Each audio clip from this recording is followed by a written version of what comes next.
Welcome, Wargamers, to what I'm calling Day 9 of the Lockdown Painting Challenge set by Kieran to myself and the EAHC YouTube channel. Go and check those out. With Josh Triffitt and Alistair King, Kieran's getting along with his Glathrim and I'm getting along with my Thorin's company. The reason I'm calling it Day 9 is because I hadn't spent the last 2 days painting, so it's actually Day 11 of the 2-week challenge. However, this is only my 9th day of painting. So, I have got on with Bifur this time, because I only had Bifur, Buffer, Bomber and left, so I'm going to do it in that order, as they're usually read out, and I am really happy with how he came out. One of the best ones, actually, and one of the most enjoyable. I used his Scrag Brown colour scheme as recommended in the paint splatter in the White Dwarf.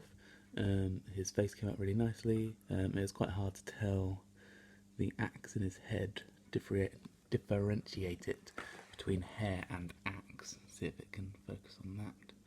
Yes, I've kind of got it right there, you can tell. On the Bone Ball Bakes ever from Generation Shift.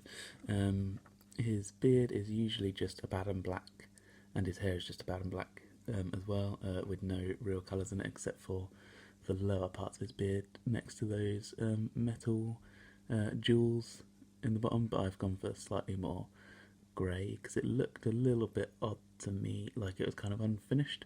So I just add some light dry brush onto his hair, and I think it looks better than what I'd managed to make it look like anyway. His spear is just black. His hands and his skin came out pretty well. His spear, maybe I could do another highlight on the end, or edge highlight some white on it to make it look shiny, but hey ho.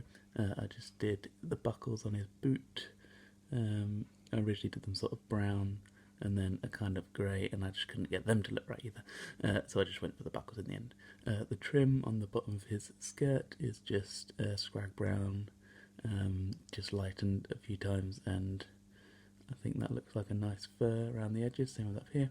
And the most fun bit was, although he looks slightly like a bumblebee now, was the black lines he's got on his armour.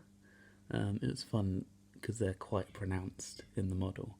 It was quite fun to paint across those, and yeah, it makes a really cool effect, and he looks pretty much like how he does in the magazine, so I'm really happy with him. Again, all of his buckles and straps are all black, and then just the straps and the belts are black, and the buckles are just ironbreaker metal on those bits to make them stand out. So yeah, that is my Bifur all complete. So next up I'm going to go for Bifur, who should be ready by tomorrow, because I've half done them already, so I haven't got too much more to do. And then it's just Bomber, and then the leader of the company, Thorin Oakenshield. So until then, don't forget to comment, like, share and subscribe. Let us know what you're getting up to. Check out Kieran's videos on this channel. Check out Josh and Alistair's video on the EAHD. And in the meantime, stay safe.